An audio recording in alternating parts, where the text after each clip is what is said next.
Alberto Piero Bonna, assessore regionale all'energia e servizi di pubblica utilità, ha incontrato a Palermo i rappresentanti delle 9 ATI, gli ambiti territoriali provinciali, assieme ai vertici dell'ANCI, il presidente Leoluco Orlando ed il dirigente generale del Dipartimento Acqua e Rifiuti Salvo Cocina. La Regione siciliana offrirà pertanto supporto tecnico e finanziario nell'attuazione della legge regionale sulla gestione del servizio idrico.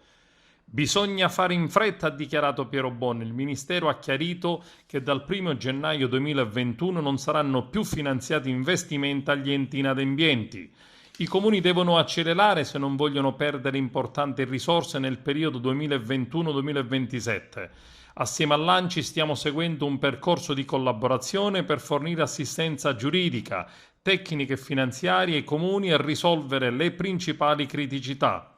Le assemblee territoriali dei comuni lamentano infatti che la carenza di personale rallenta la redazione dei piani di ambiti e si riscontrano problemi e difficoltà nel definire le tariffe e nell'iter per affidare il servizio ad un gestore unico. Speriamo, conclude Piero Bonna, in una proficua collaborazione tra gli enti nell'interesse della Sicilia e dei siciliani.